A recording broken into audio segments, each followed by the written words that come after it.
Okay,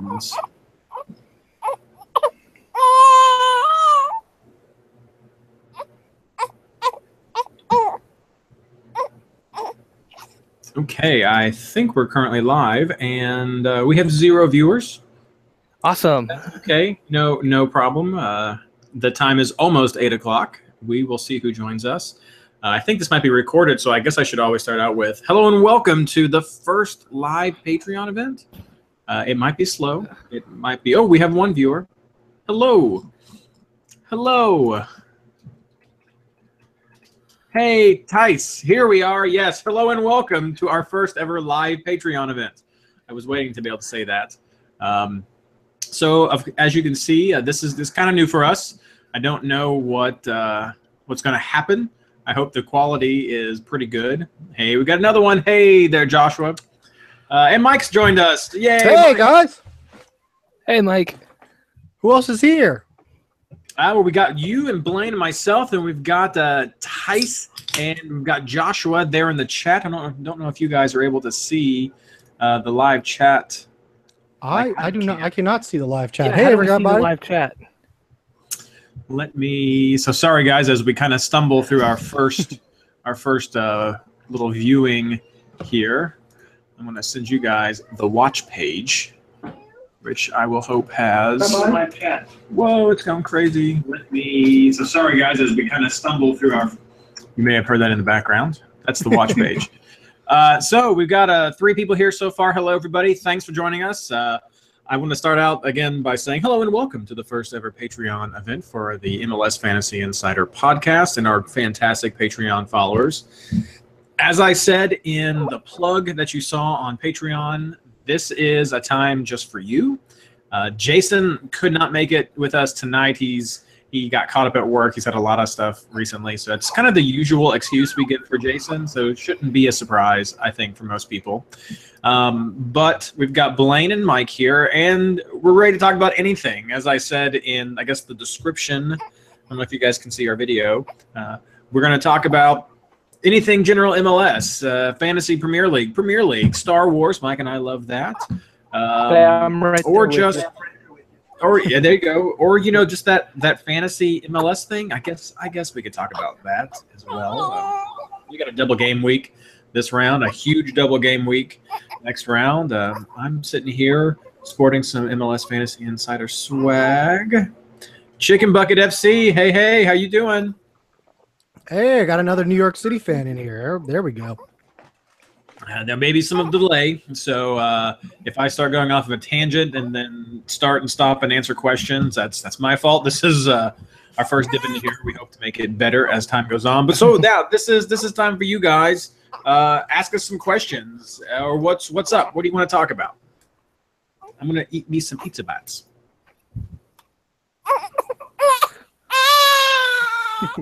As I interrupt with the crying baby. That's right. We also have Lily here. Nope. Well, I think Lily's point is really good, and I think definitely refutes Jason's triple switcheroo argument. So Everything does. Oh, exactly. that's much better than what anything Jason's ever said of the triple switcheroo. I don't know if you can see it, Mike, but Chicken Bucket FC says go New York City FC. It's my man. It's my man. So here's a preview question of what we're going to talk about on tonight's show.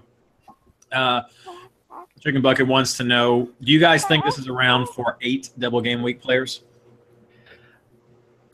That's my first draw, but there's so many really good single game week options this week.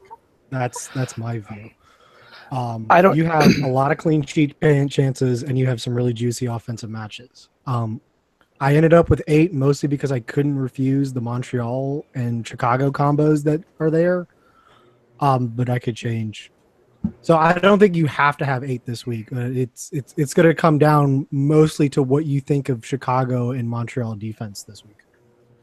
What's your blame? Yeah, I just looked at the matchups. I don't know that this is a week for 8, really.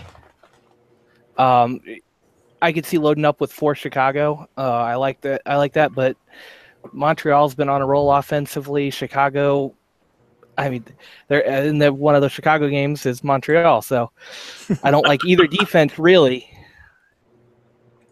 You're not. You got to go bonus points if you're going to go defense, and you got to look for a guy who's going to get you 2 or 3 bonus points in each game to get you that guaranteed clean sheet points.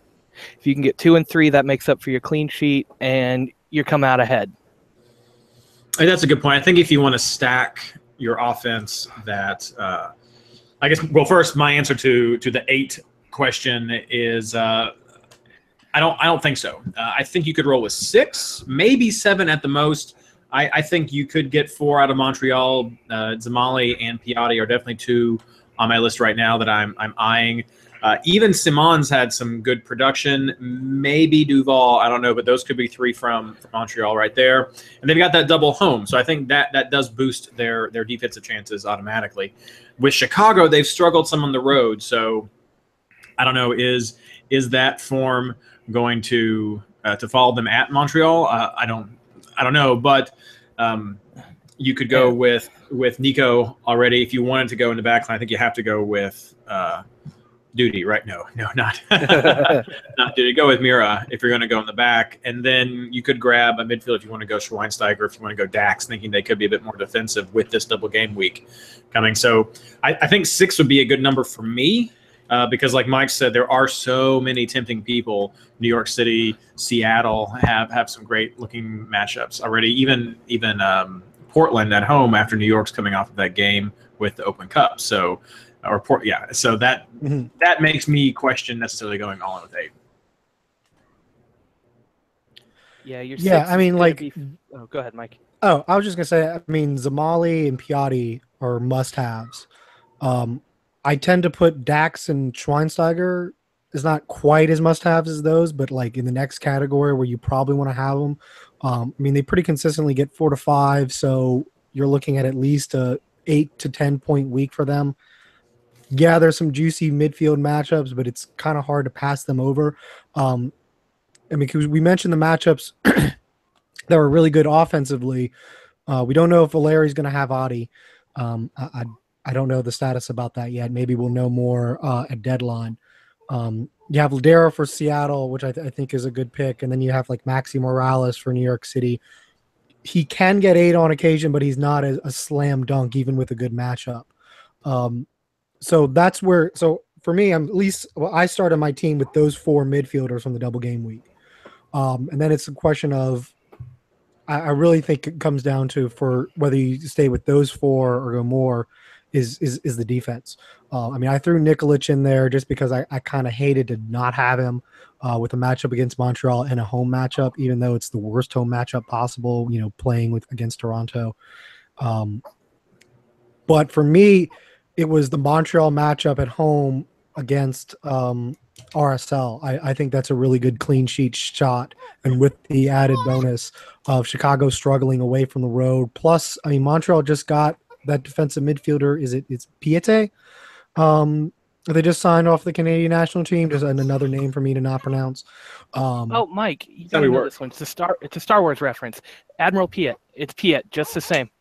Okay, see, usually when I take names and like they are what I think of in Star Wars, it doesn't work. The last. Okay. Do you think Schweinsteiger's going to make it for both games, Mike? Yeah, I mean, he did last time. The last time he played, it was 90-75 for Bastian. And we've seen him get pushed pretty hard. What was it? Was it the Open Cup? Where I think he came in the 60th minute when they played in Cincinnati and then started the next weekend. So, I mean, they've been pushing. And this is the thing for me as far as double game week and rotation. We're now at the 10 games left for most teams. We're now at the point where magic numbers start being relevant. We're now at the point where playoff standings are rehearsed every Monday morning. You're not seeing teams rest players as much if they're in the playoff hunt. And Chicago absolutely needs to push. I posted it on my Twitter earlier. I don't remember if it was this morning or yesterday. But New York City has a very favorable schedule. So if Chicago is going to catch New York City, they're not going to be able to rush Bastion for these 2 weeks. They're going to have to smash Montreal, and then they're going to have to win a big game against Toronto. Because if they lose ground this week, they're pretty much set in that 3rd place, and that's not really some player that Montreal wants to be. Because then you're facing maybe a hot Red Bulls, the Columbus Crew, or maybe the Montreal Impact if they can complete the comeback. We've talked a lot about some of these questions so far, but we've got people here in our channel that we need to engage with some more. How did you all do this round? We always tell you how we did on the podcast, but Alex, Josh, everyone here, how did you guys do?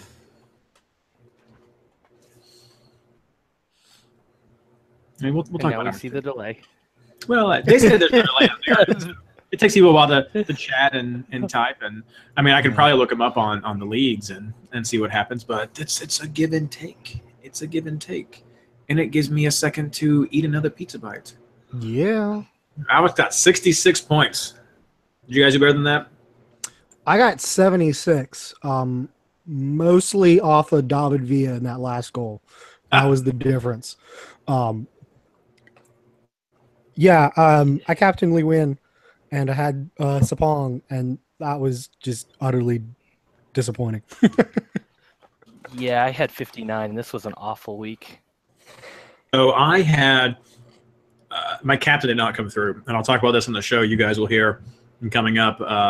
So Alex was loading up on New Jersey players hurt. I should know better as a New York City fan. Probably. I know, me too. Me too. I had 3 Red Bulls. I kind of fell for that trap. I had collection, didn't do much. But I put the captain's armband on Lee Win because, like he just explodes at home, and then he goes out and has what I think is the worst home game that he's had this year, maybe the second worst home game. Disappointing. The only thing for me that's like sugar on top, I ended up with 67 points, and then I had 6 points come off the bench because I had 3 Seattle defenders. So nice 15-point clean sheet bonus right there for me. But only got an assist, and I think that usually disappoints people and not me because I don't like him, and I'm just going to have David Villa on my team the entire time. I did go back to David Villa and not David Villa or David Villa, one of those classic MLSFI pronunciations. Yep. So I had Joshua, I had Robles as my goalkeeper. So that little one goal that got put in there did not make me happy, but I could have gone with Fry because I don't think I had. Did I have? No, I had Roldan on my team on the bench, and I thought about going with the all Seattle defense, but I was like, that would have been nice too. I know. Sorry, you were saying something. I tried to go with the fantasy curse, and I put Dempsey on my team, hoping he wouldn't score, and I tried not to load up on Seattle just so everything would go the way I wanted it to in the game, and it didn't go the way I wanted to either way. I had Robles and Long on the team, where I probably should have had Fry in one of those spots and just dropped Ladero. I did a switcheroo with Long and Torres. Then I just prayed that Smith wasn't going to play in some weird sort of turnaround. Yeah, so speaking of that, I hate that Smith is so cheap right now and just a threat to come in late and play. I have been taking Sands just because he's injured. There's no way he can come in. I mean, Sands is awesome. Because I had just enough of a gap. I'm like, I have to go with Smith. Crap. See, I didn't switcheroo this week. I think I have one plan for this week, but what did I do? That's good. What teams are you looking at for the switcheroo? I have Mira and then Lima in the switcheroo. Mm.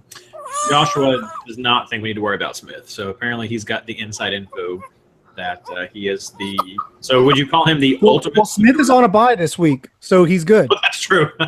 He is the ultimate switcheroo candidate this round. Wait, does he play near the end? I haven't forgotten the schedule. No, Galaxy are off. Doesn't play at all. That's right. So yes, we're perfect. Last week he played near the end, so that's why he became my ideal switcheroo candidate. Because I was like, the 11 o'clock game. I'm not going to do that. Well, I guess it was the last game until the rain came coming down in DC. Yeah. Which I'll give you all because the DC players were locked by that point because they kicked off. Right, right. They were all locked. Joshua's a big LA fan. So that's got to be rough to be an LA fan right now. Dude, they kicked our ass. We had no business getting 3 points out of that game. Like for the most was the first 60 minutes. I'm just like, we're gonna lose. Alessandrini was eating Ben Sweat's lunch all game. I have no idea, other than just Sean Johnson standing on his head. We had no business. Alex is looking at Liederman Mira as his switcheroo. But I kind of like the idea. Yeah. You could get away. You'd see both games if you take a Seattle player. Yep, you can see that. But you can also get both. You can get 2 Montreal games before deciding as well. Yeah. To look down yeah. There. See, both of them they play in that 7:30 slot, so you can't do a switcheroo with like the 8:30 or the 9 o'clock. But for like the 10 o'clock on, you'll probably have the full results. So that's why I did Mira and Lima, because Chicago will be wrapped up by that point. And that's a pretty decent matchup because Philly pretty much just threw in the towel. We'll get hit with some because MLS, and there'll be a delayed start, and then there'll be some extra time, rained out till the next day. And you'll end up with a 97th minute goal, ruining Chicago's clean sheet. That's what's going to happen because MLS. Sean Johnson, Colonel Saunders. Ooh, how about that, Mike? Hey, I mean, our friend Derek has been big that Josh Saunders should replace Joe Bendon. Oh, Tice, laying down the burn. Seeing LA lose is like Christmas morning as an 8-year-old. Wow. Wow. You had an interesting childhood. So my favorite Christmas was when I got all 4 Ninja Turtles for Christmas, and they were hidden throughout my grandparents' house. And on the back of each Ninja Turtle was a clue to where the next Ninja Turtle was hidden. And I just loved it. It was my favorite Christmas. When I have children, that will happen maybe every Christmas. They will hate it, but I will tell the story every year. Nice. Back in my day, the Ninja Turtles, which will probably be on their 3rd reboot at that time. Yeah. Oh, thanks. Mike, nice jersey. Can you all see the video streams? I'm hoping Mike's got the new kit on. Yeah, dressed up just for the occasion, guys. An adult Ninja Turtles scavenger hunt. I don't know. I don't think my fiance would go for that. No. Yeah, I think if you advertise adult Ninja Turtle scavenger hunt, I think you would get some very weird people showing up. I think that would probably be some sort of panel or /fic down at a Comic-Con or a Dragon Con event. That seems more like what that would be. But I mean, I like where that's definitely been written before, I feel. So we're going to play a little game of what's behind the speaker. Mike, is that a banjo or a guitar behind you? That is a guitar. My mom is getting ready to move, so we're cleaning out my house. So like this is like a whole bunch of junk from my room that is just like strewn everywhere. So that is a guitar that I played when I was 8 and when I learned that I can't play guitar, but maybe my son would do better. I have a whole box of Magic the Gathering cards. Do you really? Yes. Don't you play the Star Wars customizable card game? I haven't played it. I haven't played the Star Wars customizable card game. Well, they don't make it anymore. Ooh, Star Wars Destiny. It's a new dice game. That's awesome. No, I'm talking about the Cypher Star Wars CCG game. Sorry, go ahead. Magic the Gathering. My brother loves that. Yeah, but that's pretty much what I've got that you can see behind me, other than just like a mirror and some random hats. No, that's the bottom of an anchor. Oh, like because this used to be like my kid's nursery. This was like where the crib was, and so it was like a sea theme, and so that's the only thing that we haven't taken down. Okay, aquatic. Star Wars Epic Duels is the best board game. I've played several good board games, and so I would tend to doubt that, but I like Star Wars, and that could be fun. I'm a fan of Pandemic myself when it comes to board games, but most anything that Will Wheaton plays seems pretty interesting. How about you guys? Board games? You like board games, don't you, Blaine? Yes, I've probably got 75 to 100 in my house. So you said Star Wars board games, and I immediately go to Armada, Rebellion, and Imperial Assault, which were all $100 box sets. Oh, well, now I played Rebellion when it was a computer game, and it was kind of like a scaled-down version of Civ, and I loved it on like my Windows 98. Yeah, the board game is fantastic, too. Well, let's get back to some soccer stuff, where Game of Thrones board game is pretty good, too. Probably, again, I like Pandemic. I'm classic Catan. That also can be pretty fun, I think. No.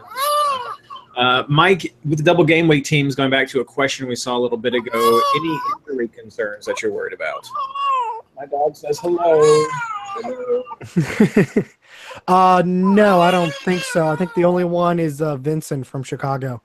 Because he had a quad strain. I don't know the timetable. So as far as the double game week, I think they're all pretty good. The LA Galaxy aren't involved in this double game week. So and the good thing is Chicago is actually one of the more honest teams in the league when it comes to that. So. And we see the lineup, so it's not going to be too bad. But yeah, that's the only thing. Bastian Schweinsteiger is off a yellow card accumulation. So I don't think any of the big names are in danger of suspension. So you're pretty much good to go. It's just based on stats we're picking. You don't have to worry about injuries or anything like that. And I mean, we know Piatti's back now. So yeah, that's right. What, 2 13-point games in a row? Something like that. Something crazy. Yeah, he scored he scored a goal in each of the games he's been back, I think. So are you got? Oh, we gotta. Let's see here. Tice, what did you say? It bears mentioning that New York Red Bulls have an Open Cup game on Tuesday. Yes, it does. Of course, it bears mentioning. And it's not that the New York Red Bulls have an Open Cup game on Tuesday. It's that FC Cincinnati has an Open Cup game on Tuesday. And then they go to Portland. Do you guys think that travel will do much for New York? Because that's 3 games in 7 days. Is that what it's going to be for them? For that when they hit that Portland game, I imagine they'll go all out with the Open Cup game since they're going for hardware.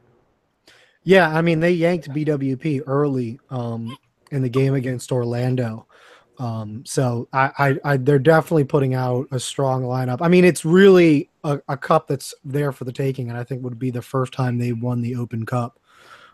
So yeah, I mean with Sporting Kansas City trading away Dwyer and having trouble on the offensive end, I think Rebels are going all out. And I definitely think the travel is going to be a problem when you go from Cincinnati on Tuesday, and then I don't know if they're going straight to Portland, the next day, or if they're going back to New York and then to Portland. But it's going to wear on any team, especially if it goes 120 minutes. Especially if it does. Piatti, early captain pick for you all? Yes. Definitely. Yeah, definitely. No. Now, you talked about, Mike, I saw you talk about this in the Twitter chat. You were going to have some interesting differentials. Or was that just bluster? No, I said this was going to be an interesting week because of the single game weeks, because there's a lot of good single game weeks choices.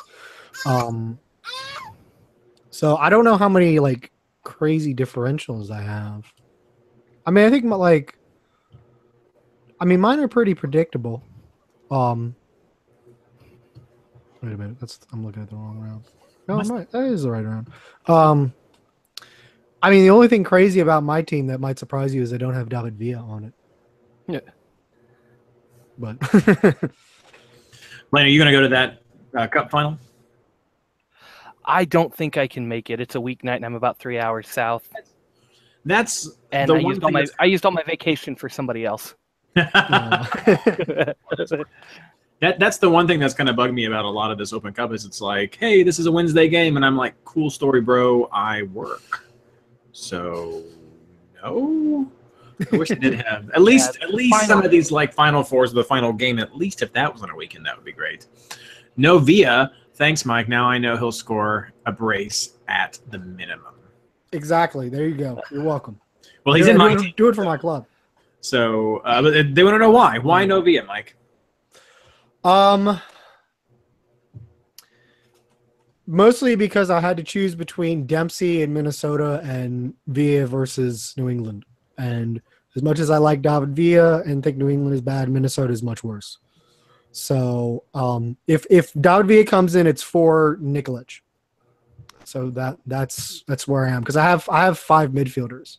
I have the 4 midfielders I mentioned earlier. I don't know if we had some people join, but it's Piatti, Schweinsteiger, McCarty, and Zamali.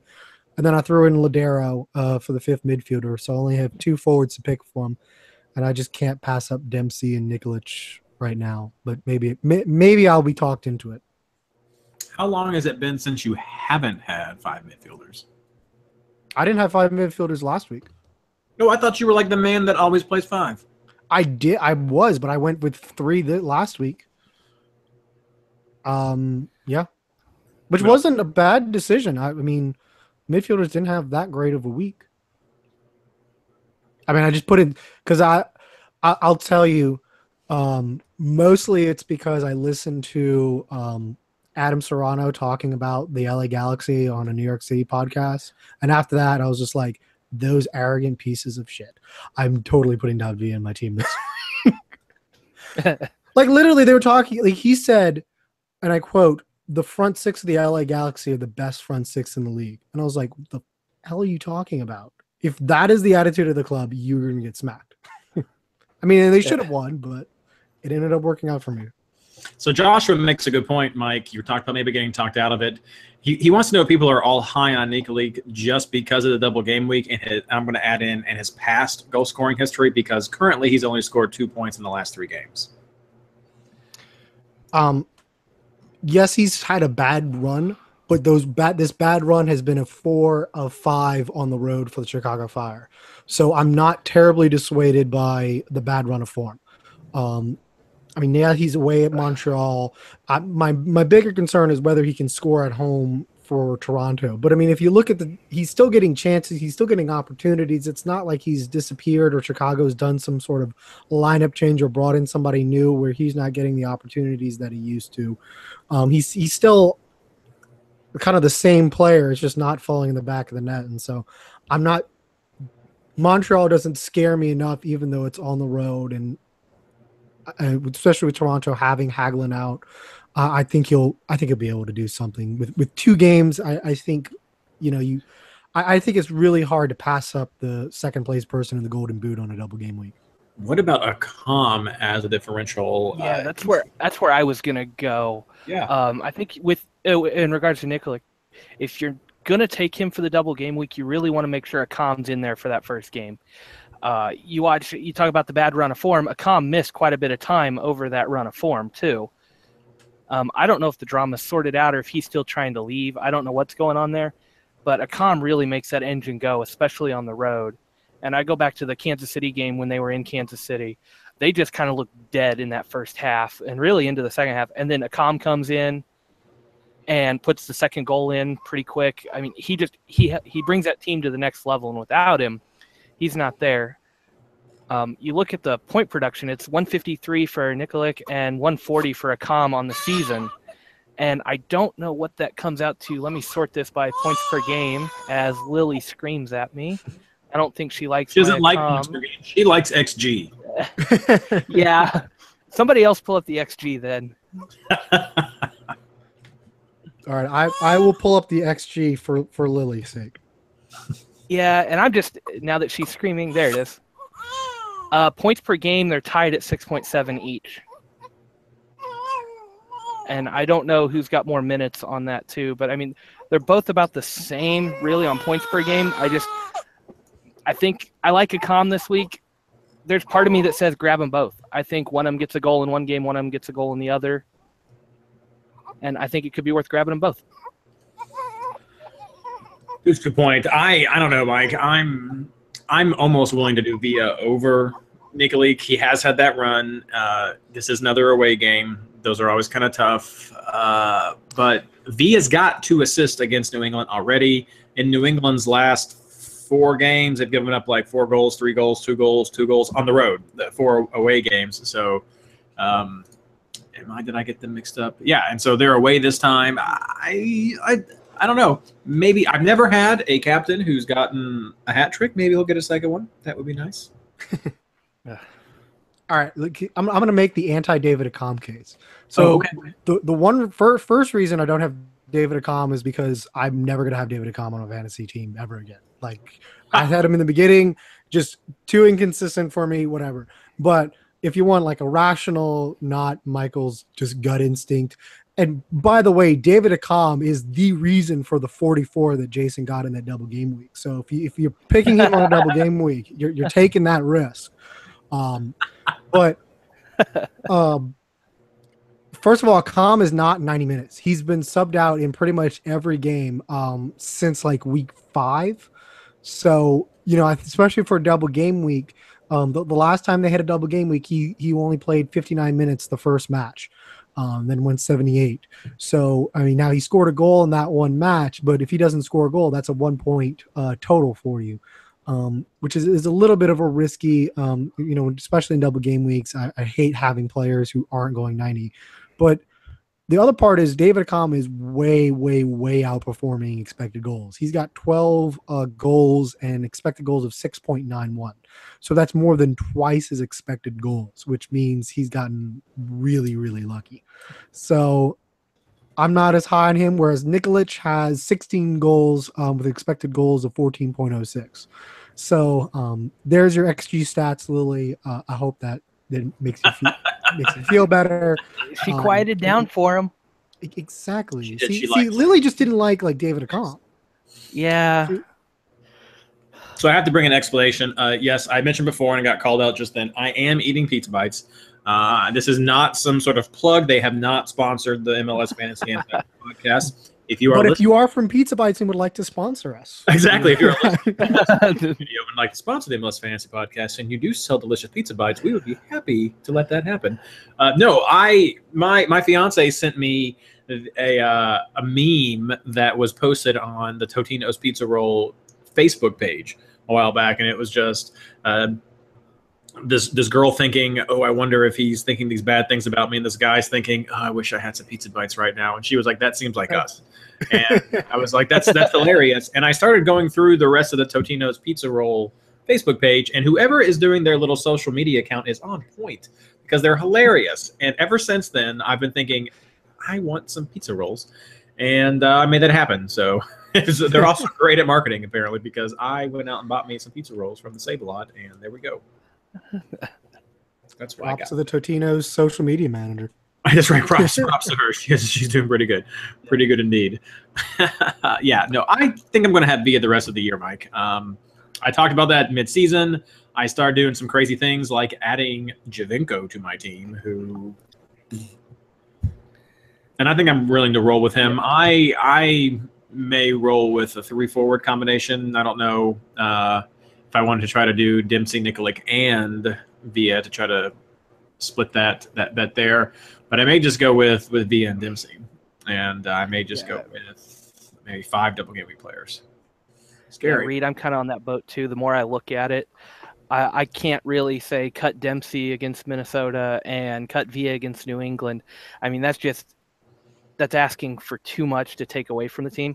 So it's like, do you run 3 forwards? Like, it's going to be hard not to run Nikolic on the double game week. The potential for 30 points is there.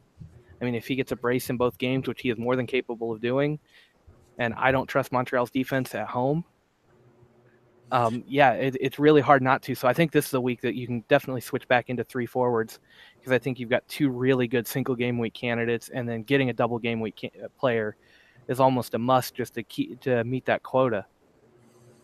We opened up this round. Oh, go ahead, Mike. Oh, I was just going to ask Blaine who his midfield was. If you have the 4, you figure you have to have Piatti, you have to have Zamali. If you're going Dempsey, I'm guessing you probably have Ladero. So no, I'd take Roldan in this game. Okay, so you're going to take Roldan because you're going to want to grab a Schweinsteiger or a McCarty or even a Juninho if he's healthy. I don't know what that's at. You're going to want to grab one of those Chicago guys at least. So if you're going with a Seattle with Roldan and then the 2 Montreals, which Chicago player are you going to go with? It'll be a game time decision when I see the lineup probably, but I'm kind of leaning McCarty just for the consistency over 2 games. And Schweinsteiger is a rotation risk, so I will just take McCarty's 2 to 3 bonus points twice and then whatever else he can give me. Yeah. Rather than risk Schweinsteiger playing a 90 and a 30. Or 90 and then a bench. I don't know if we'll see that, but I don't know if we'll see that either. But it's a risk you have to take once you take him in this situation. Sure. I mean, I can't imagine Chicago's benching anyone against Toronto. I mean, because that's I can't massive seeding. Shield hopes, playoff hopes. But that's game 2. I could see them benching Schweinsteiger for the Montreal game, saving him from Donadell and Piet from the high press and the rough challenges. Just let's keep him healthy. Let's just keep him on his feet. Put somebody else in there to take the lumps. I mean, Polster could come in and then let Schweinsteiger have the 90 on the second game and not even play the first one. So and McCarty, you'll know that with the lineup at least. McCarty does have a red arrow next to his name that says illness. Yeah, but he played. That was. How long has that been there? Oh, he played. He plays through illness. That's just how rugged he is. That was for the last game. We opened up this round talking about, is this time to have 8 of the double game week players?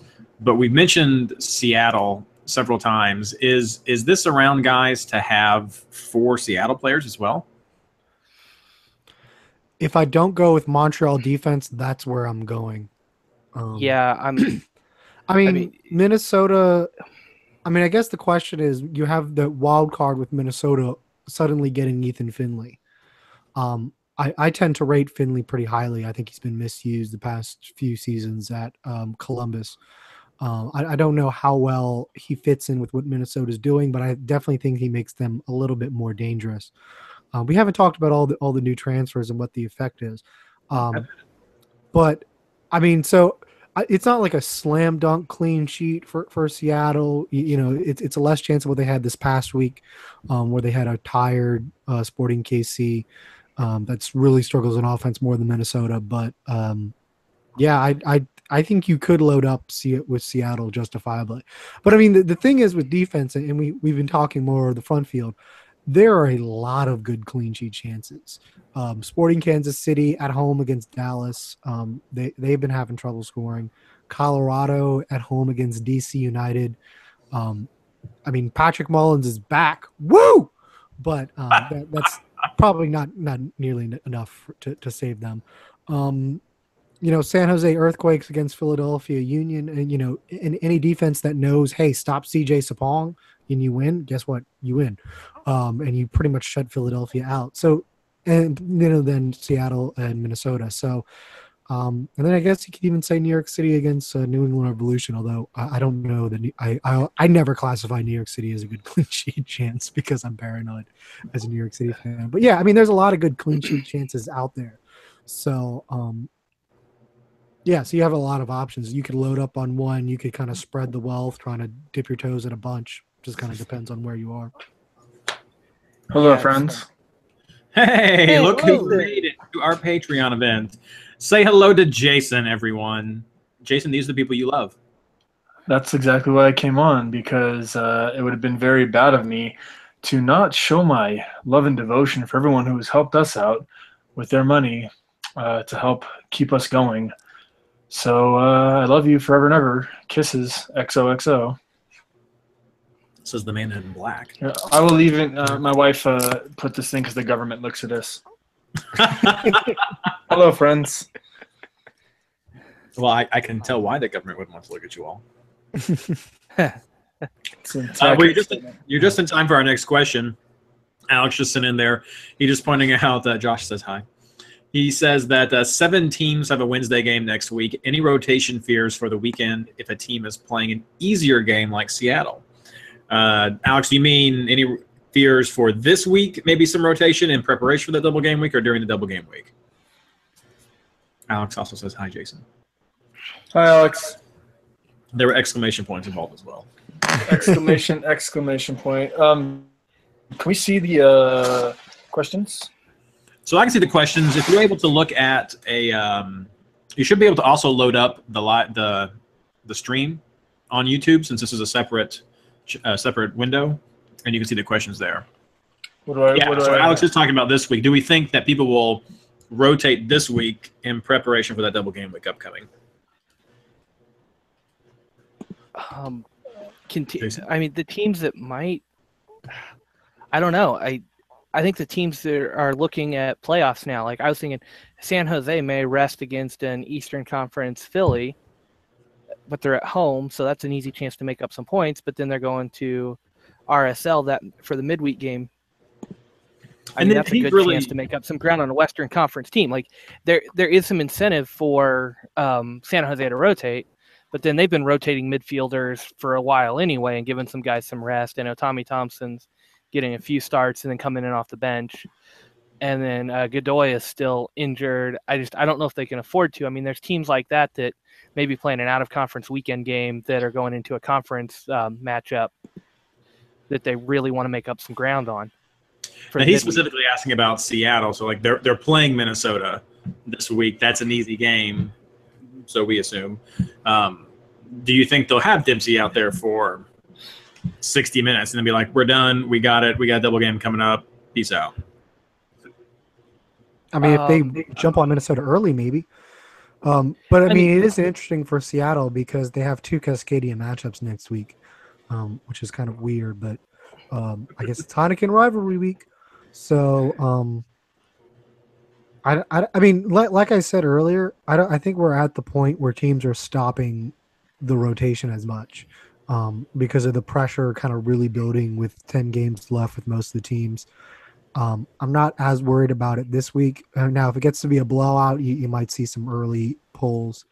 But honestly, it wouldn't surprise me if Seattle just blew off the Vancouver game and just made sure it banked its points against Minnesota.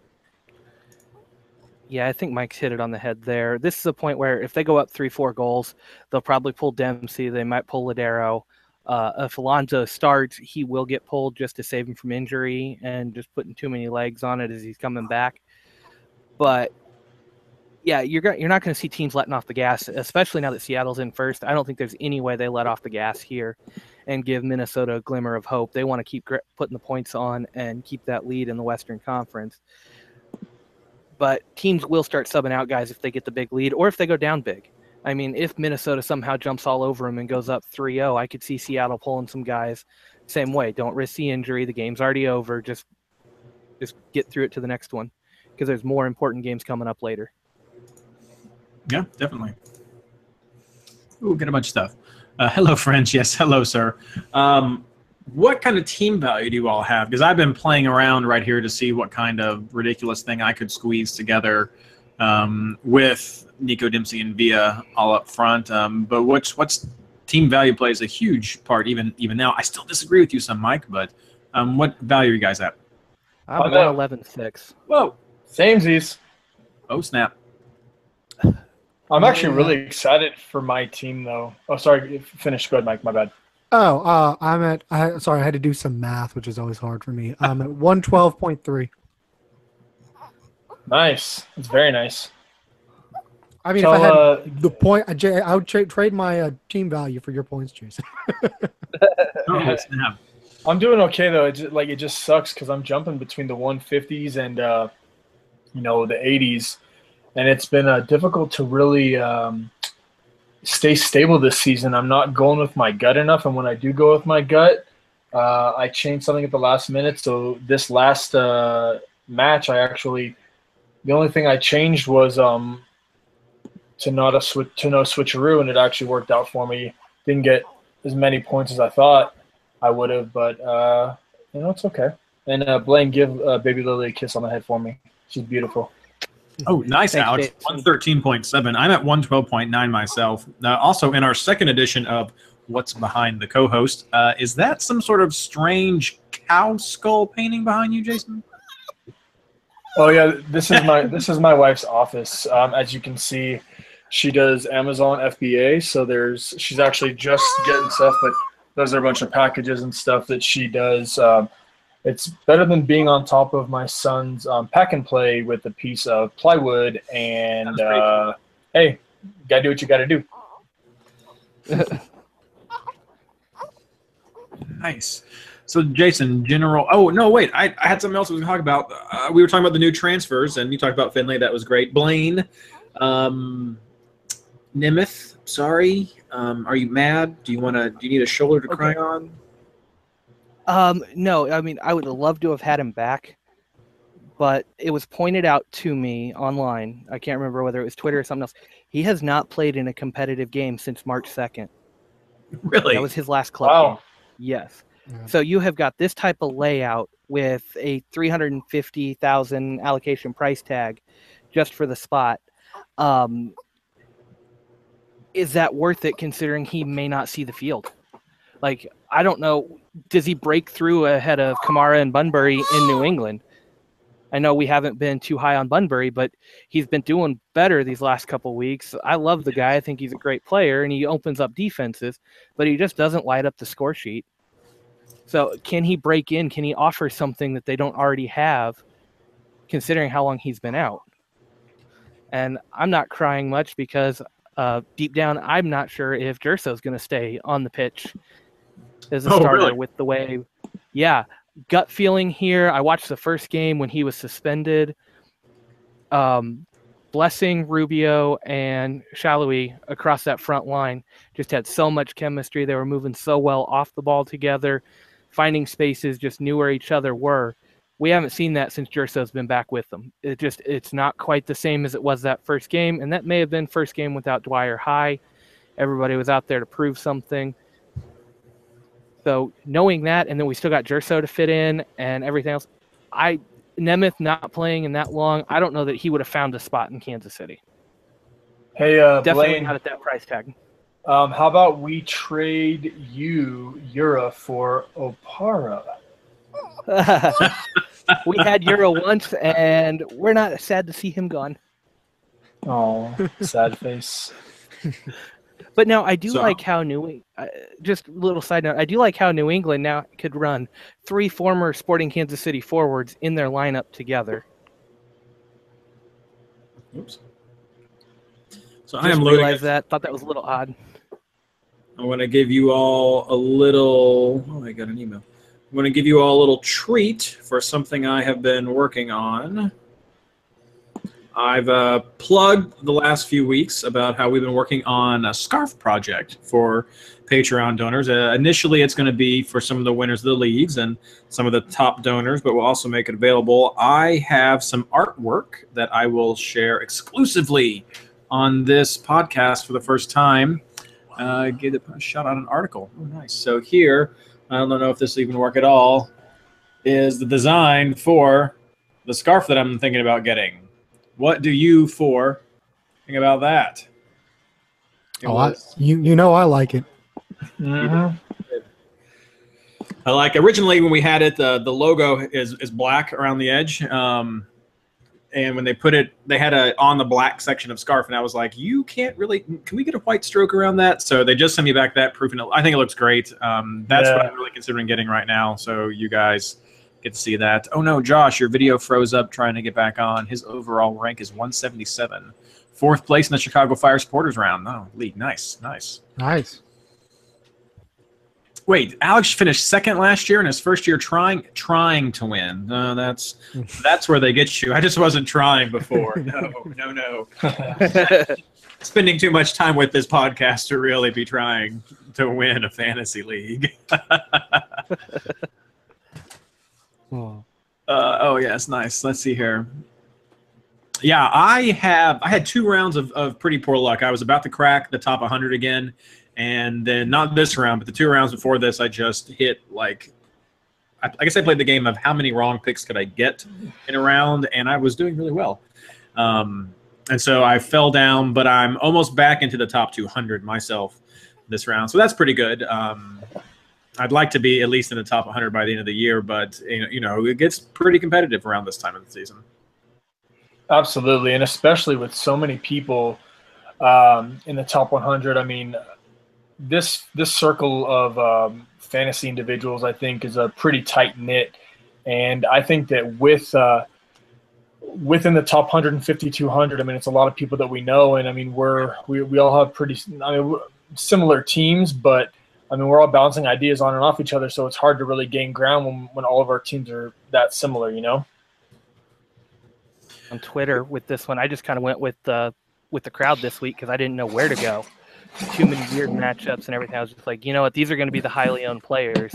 Just go with the pack. You can kind of predict where they're going to go and try to keep ground. And I actually lost ground this week doing that, but normally I do okay. Just shotgun the guys you know are going to play well. I mean, everybody's going to have Valeri on certain weeks. Don't try to pick a differential and get him. Even if he has a 2-point game, everybody else is going to have him too. It's making up points on those differentials and knowing it. So, I mean, I've done top 200 this week again. I've been bouncing back and forth between about 125 and 200 after a couple bad weeks, 6-7 rounds ago. Ooh, Alex has a good question about differentials. Jason's, of course, our differential expert here.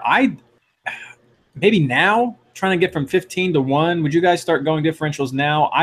If you did start now, I would mostly focus on clean sheet hunting and loading up on 3 defenders at a time. Exactly. That 10 to 15 point bonus, depending on how many you would have gotten anyway. I think that's going to help. Like I got lucky. Having that third defender sub in for me with my switcheroo for Seattle this week made a difference between everything red and only a couple of red arrows for me. So I think that would be the safest way to start out now than maybe moving into some of the big hitters. Maybe not differentials, but those guys with the high ceilings that don't always go off. Yeah. What is the point differential from 15th to first, if I can ask Alex? Oh, well, let's just check out the overall. Yeah, like for me, Alex, I would definitely recommend you. Well, see, this is the thing, though. I prefer going all in on a defense. Like last week, I went all in on Seattle. I went in with Fry, Leardom, and Jones, and then I would have had Machado, but I didn't have enough money, so I had to settle with Elliott, which obviously backfired. But the thing is, I think you could get at least a keeper and 2 defenders from the same team, and then maybe do a switcheroo with 2 other teams with defenders that you think could possibly get you a clean sheet. And I think that'd be the safest way to really get a good differential in there. And realistically, the only other major differentials are going to be like a mule from New York, or maybe even getting like a Torres or something like that on a home game where Villa and Giovinco and Sapong are at home. You know what I mean? But then again, I mean, you're doing it right. You're in 15th place. Like I said in the chat, I think we need to be taking advice from you, not vice versa. Yeah, I mean, Alex said, or maybe those read is 46 points. You probably are fine for the next 2 weeks. I mean, with the big double game week coming up, there's probably not a whole lot of differentials, honestly, next week, other than just like a wacky pick. But after that, yeah, I would probably do something like Jason if you're still 46 down or something like that. Oh, sorry, guys. Jason, I don't need to see that ugly Jazz T-shirt. Get that out of there. Hey, listen, Mike, calm down. You know what? I think you and I need to go to Lampard's retirement and his It already happened, Jason. The statue's there. Oh, I can't believe that. He's not in this chat, huh? No, but I still can't believe he fell for that. That was pretty glorious. And for those, for you guys that don't know, we have a little MLS show league chat, and there's a guy in there, Ian. He's an awesome guy, but I was just kidding around saying that Lampard's number got retired from New York City FC, and they erected a statue outside of Yankee Stadium for him, and he believed me. And then Mike, it was just funny. So as Tice is working on his long question for us, I hope you guys do enjoy the little funny brought to you bys that we have at the beginning of the show. Mike has been responsible for a good portion of them this season. He's very, very creative with that. I'm not going to read you the one that we went with for the show this week, but I will read you the one that was a very close second. And Mike suggested them both, and the one we did not use was Raccoon River Rafting at RFK, helping you enjoy the unexpected day off. That was my favorite one. Was it? Well, I really enjoyed the second one just because I thought it was funny, but kind of ridiculous as well. But we'll talk about that on the show, so we'll get into that here. Save some things for you guys. Still want you to listen to the show. But yeah, that was just kind of that was good. I did enjoy that. Yeah. I did enjoy that. Hey, for all of our Patreon listeners right now, what is your what teams do you guys support? Like, where are you guys from? What teams do you guys support? If you guys say Atlanta, I will block you. I'm just kidding. Actually, Atlanta fans are actually pretty cool. There's a lot of people on there that are really nice. So. Jason, they donate money. You have to love them forever. I know, I do. See, that's where I was smarter, which is I would just like you less. Which I mean, for Atlanta fans is a big deal because I dislike everything about Atlanta tremendously. Yeah. Well, I just have love in my heart, Mike. You're just a cold-hearted snake. That is true. So Tyson's long question was actually part of the little question I asked chat about the unlimited transfers, just asking what people thought, and he's not happy with them. He misses the strategy of that longer term planning. he thinks this leveled the field a bit too much, but mostly he wants to know if we think that this is a permanent change or maybe just a one-year tryout. So what do you all hope? I think it's permanent, and I have one of my solutions that I haven't brought up yet, so this will be the first time I bring it up. I want to see the game get rid of the secondary assist with unlimited transfers. I think it's too many points. I think it'll balance it out just a little bit more. I love the secondary assist. I think it's great. So I don't want to see the secondary, and it's not going to go away as long as it's a stat kept by MLS, and I don't think MLS is going to get rid of it. But I do think it's here to stay. It takes away a lot of the edge out of some of the because MLS-ness. I mean, we for instance, the discipline committee decisions was not released until 5 o'clock Central Standard Time this past week. If we're going to go back to limited transfers, then MLS as a league needs to do something a lot better as far as injury reporting, as far as disciplinary decisions and all of that. And I don't think the league is ready to do that. So I suspect they'll leave the unlimited transfers in place. Now, I mean, I don't think it succeeded in getting a whole lot of new people into the game. But I also don't think we lost a whole lot of people either. I think it was kind of just a neutral as far as like the big things. I suspect the big thing for next year, and this is just my hunch, I don't have any information, is that draft will come to MLS, the official fantasy game. How's that going for you, Jason? I'm actually first in our league. Oh, well, there you go. Yeah. Going well. Yeah, I picked up Coutinho, and he is probably on his way to Barca, which kind of killed me. And then Cess had a red card, but me and Wando Lover TK were texting back and forth during our draft, and we were trying to help each other out with picks and stuff like that. But I ended up picking a couple really good players. I think I had 67 points overall, and I think the closest one in our draft was around 40 or 50. So. Wow, pretty happy about that. And I was trying to type, but it says that I'm typing too much. So, so you got to calm down then. No, I'm excited. I'm very excited. Josh, Skyline Chili, yeah, 5-way, 7-way, something like that. I actually have a couple ideas. I would really about the transfers thing. Like I said in the chat. I think there are some other thoughts that MLS has, how they want to go, just from hearing some of the conversation about before they had added the unlimited transfers. But I don't really know. I wasn't privy to any of those discussions, just kind of hearing, hey, we threw this around. What do you guys think? That kind of stuff. What's really interested me is what Blaine's been doing this year of having a team with just 100 million. And so I'm intrigued by the idea of what if player values change, but your budget stays at 100 million. So you really are, if a guy starts going off like Villa's going off or Wynn's going off and their price just skyrockets, you really are faced with that choice of, man, I can bring in Wynn for this round, but I gotta cut the budget someplace else. So I think that would add some, I don't know if planning it would add, but it would really make you think about which big name players you wanted to add in. So I thought that would be kind of cool. And then the other idea I had was sort of a way to maybe try to help promote the league. Like you were talking about, Mike, we didn't get a lot of new members. I think we need to get AO involved more in fantasy, because I hear people talk about all the time of like, I listen to Extra Time Radio, but I don't know anything about this fantasy podcast thing. And I'm like, well, it's not like they don't mention Extra Time Radio, so I don't really know what your excuse is.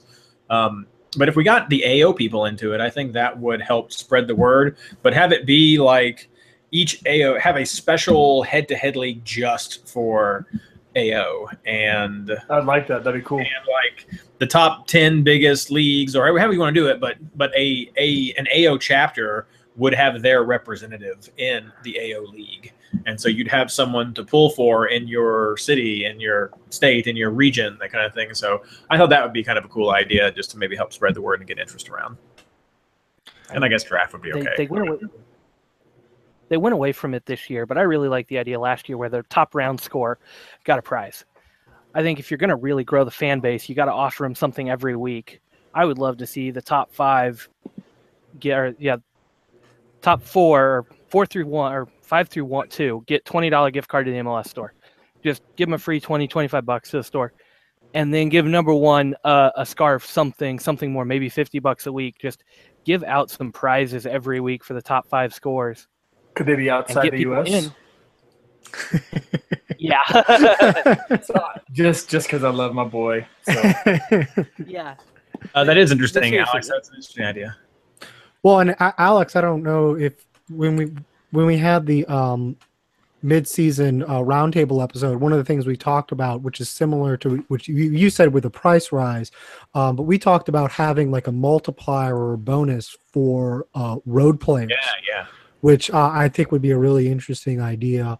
And some of the things we talked about on that one was having like roles, mostly to kind of push out instead of picking between, say, Piatti and Zamali and Ladero, having all of them. Like you would have to pick like one of them.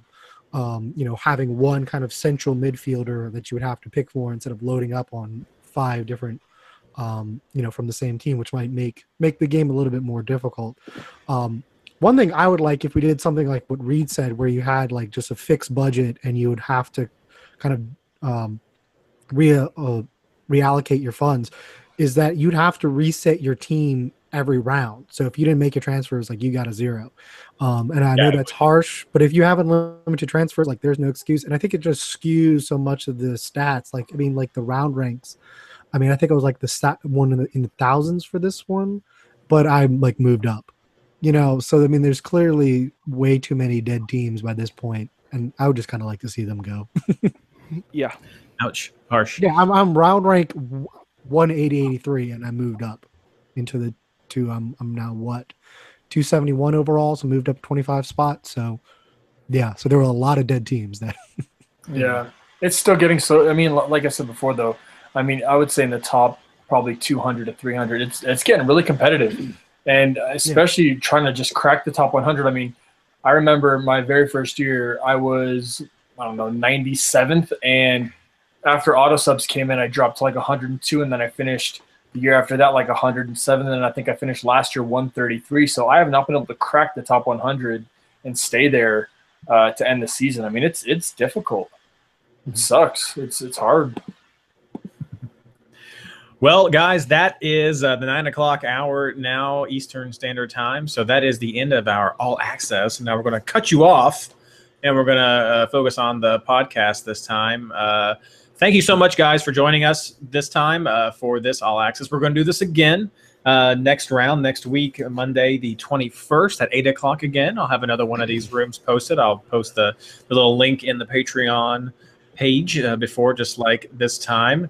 And that's the big double game week, so we'll definitely talk about double game week stuff at that time. I don't know if I have a guest lined up or not for that show just now. We've got Ryan Anderson, who is MLS Fantasy Stats and does some writing for Fantasy Boss as well this week, so that should be pretty good.